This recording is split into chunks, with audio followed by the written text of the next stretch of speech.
Hello friends, I'm Atul Dahale and welcome to my YouTube channel. Today we are going to look at one of the best Rook and Pawn endgame by the third world champion Capablanca. Capablanca was considered as the best endgame player of the chess history, and it is said that Capablanca used to play the endgame like a machine. The game which we are going to look at shows us the importance of the rook on the 7th rank. That in the endgame, when the rook arrives on the 7th rank, what really happens we are going to look at, and also the importance of the king activity in the endgame. So the game was played between Capablanca and Tartakower in New York International Championship in 1924. So let's look at the game and try to understand the important concepts related to the endgame. Capablanca was white. He started with d4. Tartakower started with e6, knight f3, f5, Dutch defense, c4, knight f6, bishop to the g5, bishop e7, knight c3. Both players are developing their pieces. That is a good sign of any good player. Castles, e3, b6, and black develops his bishop on this diagonal. White puts his bishop on d3, controlling the e4 square, bishop b7, castles. White also completes his development with the king side, queen to the e8. Now black side is to play queen h5, knight g4, and try to create some counterplay towards white's king side. White understood that thing and he prepares to break through in the center with queen e2. Now e4 is the possibility. Black stops everything by playing knight e4, then bishop into e7. Black can capture on e7, but black decides to capture on c3 so that he can ruin white's pawn structure, because the pawns will be doubled on the c file. So he played knight into c3, b into c3 almost forced, queen into e7. Now let's say, even though the pawns are doubled, white can get the control of the b file by playing rook fb1, and a4 a5 is in the air. Even c5 is also possibility. So in this position, white plays a4, stopping all the threats related to queen a3 and stopping on the queen side expansion. So here in this position, black takes a very illogical decision of capturing on the f3, that is the knight on f3, because the bishop was doing quite good job on the diagonal, and the knight was not doing really great job on f3 except for the defense of the king side. So he shouldn't have played queen f3, but queen into f3 and knight to the c6. Black thought that the resulting endgame with the pawns on c4 and c3 will be in his favor, because he can attack the c4 pawn and the bishop is also not that much active. But the story was not that like that. White plays rook fb1, anticipating that if black plays knight a5, he has a good move, that is c5. If bishop b into c5 happens, then rook b5, and the pawn on c5 will fall because of the knight on a5 is hanging. After knight to the c6, then rook into c5, and it will be a okay position for white, because his double pawn will also be removed from the game. But black did not go for it. He played rook a e8, which is also a good move, just developing in the center. White understood that what black wants to do is like e5, so he stops it by playing queen h3, because now e5 will be a mistake. After bishop into f5, black will lose one pawn. Not only one pawn, but the d7 pawn as well as the h7 pawn is also under attack, so he cannot play e5. So he plays rook to the f6, trying to swing over the rook to the h6. Now e5 should be controlled, so white plays f4. Now rook h6 doesn't mean that much sense, because queen f3 is going to come. So black plays knight a5. His thought was like that, okay, he has to attack on this c4 or c3 somehow, so he plays that move. White just thinks that, okay, black is trying to attack on the c4, I should just play queen f3 and I should try to take the breakthrough in the center. So he plays queen f3. Now d6. Now the rook is not doing that great job on the b file, so his job is done. So he returns back to the e file, further consolidating the e4 breakthrough. Now black plays queen d7. Now finally e4 breakthrough comes. F into e4, queen into e4. Now the h7 pawn is attacked, so g6, and white plays g3. G3 pawn not only supports the f4 pawn, but also it prepares h4 h5, and we will see what is the next idea from white side. Black plays king to the f8, and white plays a very clever move, king to the j2. It is not just a simple move by the king, it has some idea behind it. White intends to play h4 h5, followed by the rook can come on the h file when the file will be opened up. So that's why king g2 is a very necessary move in that case. That's why king d2 is a good move. So black plays rook to the f7 and white plays h4.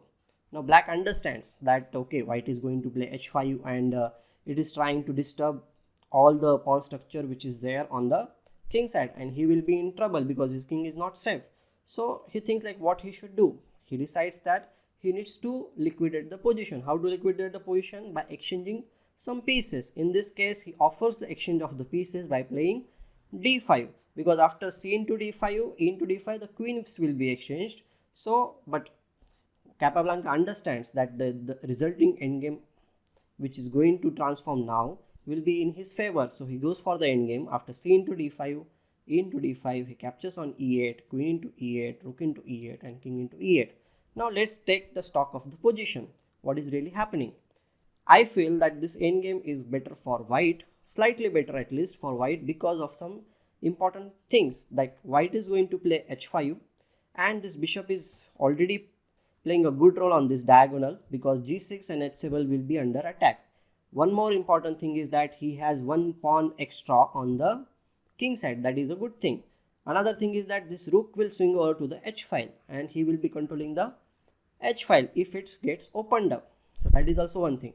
From black's perspective, what is there? The c3 pawn is a weakness, but that is very far from the attack. Another important bad point from black's point of view is like his knight is not doing that great job on the edge of the board, and the main battlefield is on the king side.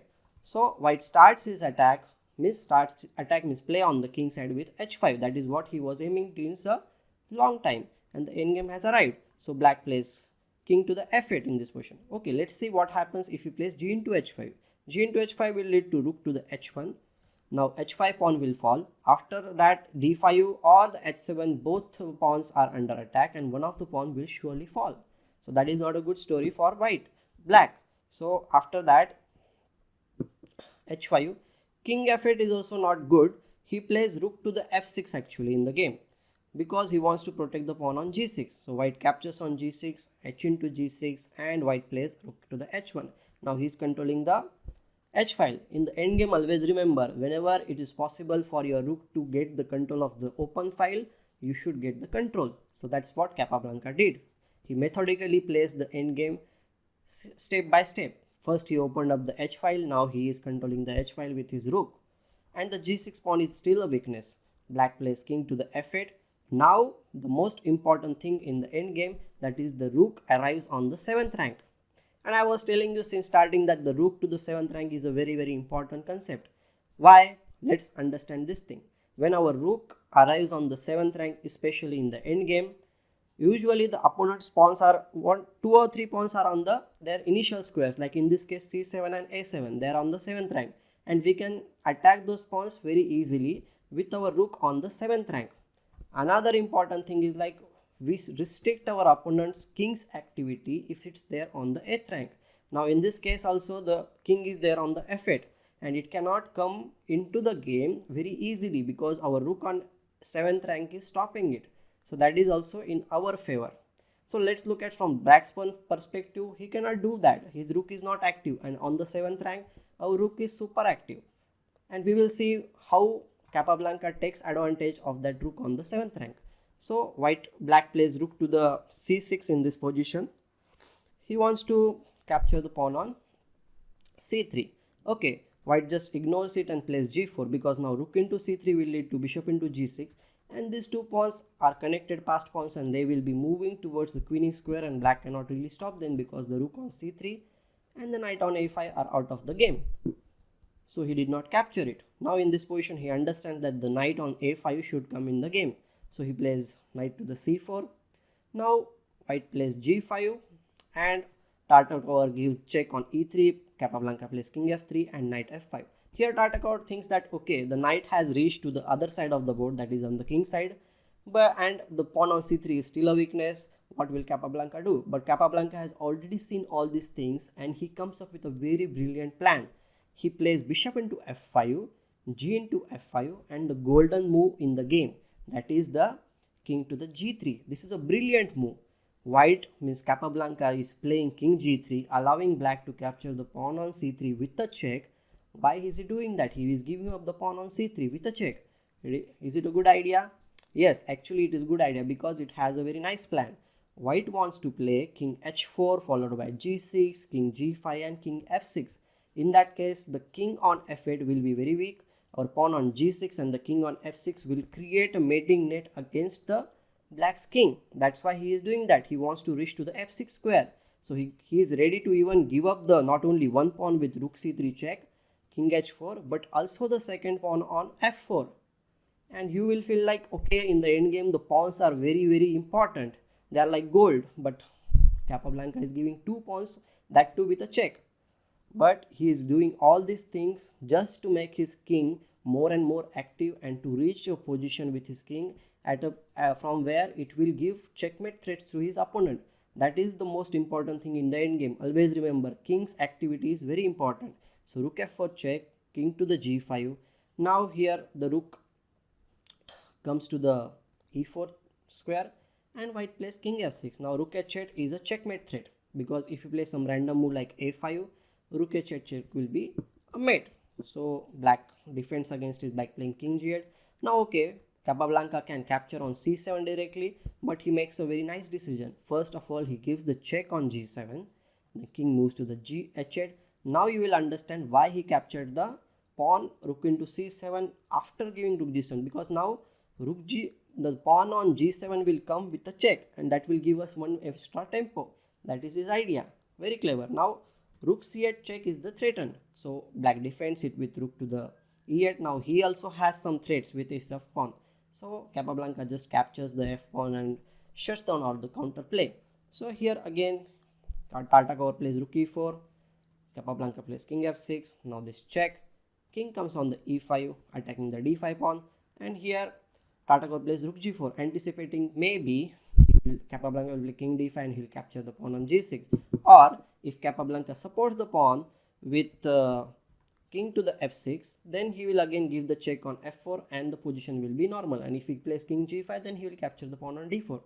But Capablanca is not going to do that. He had one good move in his mind, that is the pawn to the g7 check. Because now if black captures the pawn on g7, then after rook into g7, king into g7, the resulting pawn endgame will be lost for black. I'll show you how. If king f7 is played, then king d6, very good move, king e8, then king c7. Controlling these important squares in front of the pawn is very necessary, because we want to promote the pawn to the queening square. Then after king e7, d5, even if he plays the pawn move, we don't need to do anything related to that, because we can play d6. If the pawn moves, means check is there, and then with d7, then even if d5, b5, then d8 pawn queens, and it's a very easy endgame to win. So the resulting pawn endgame is not in black's favor, so he cannot capture the pawn on g7. So he played king to the g8, and now simply Capablanca picks up another pawn, and now you can see he has given up 2 pawns earlier, but now he is pawn up now. He has one extra pawn. Here Tartakower plays rook to the g1. Okay, here rook check will be a disaster, because after king f6, this rook must move somewhere, and then after rook to the g8, and this endgame is obviously completely winning because it is a checkmate. So that is not a good idea. So instead of giving a check, he plays rook to the g1, and Capablanca captures on d5. Then rook, he is now 2 pawns down. It is just a hopeless endgame for Tartakower. He just continues for some time. King to the d6, now rook to the c2, then d5, rook c1. Now the king must move from the path of the d wall so that he can queen the pawn. So you play rook c7, a good move. Then rook a1, king c6. Now the d pawn is going to pushed away. Rook into a4, d6, and now in this position black just resigned, because even if he plays rook to the d4, white will play d7, and if king into g7, then d8 queen. That will be a winning position with a check. And if he doesn't do like that, if he gives this check, then white will play king to the b7, and the king is coming to the c8. And even if rook d4, king c8, and the pawn will queen. So because of this reason, he just resigned the game. So we saw that how Capablanca used his rook, how he methodically played the endgame, which was just slightly better for him. His bishop was excellently placed on d3. He took the h4, h5 breakthrough. Then the rook came on h5, and it came on the h7. That is the 7th rank. And because of the rook arrived on the 7th rank, he was in a tremendous position. And the best part of the game is like he activated his king by giving up 2 pawns. He was not afraid of it. And this is just amazing game. He played like a machine and he won the game. So we can learn these things from Capablanca, that always try to activate your rook in the endgame on the 7th rank and play for the activity with your king. I hope you enjoyed this game. And also the thing is that even Lasker once said that Capablanca, about this game, he played the one of the best rook and pawn endgame ever by any world champion. So it is a big compliment by any world champion to another world champion.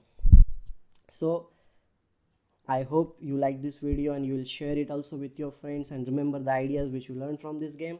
We will meet in next video. Till then, take care and don't forget to subscribe to my channel if you have not done it already. So bye.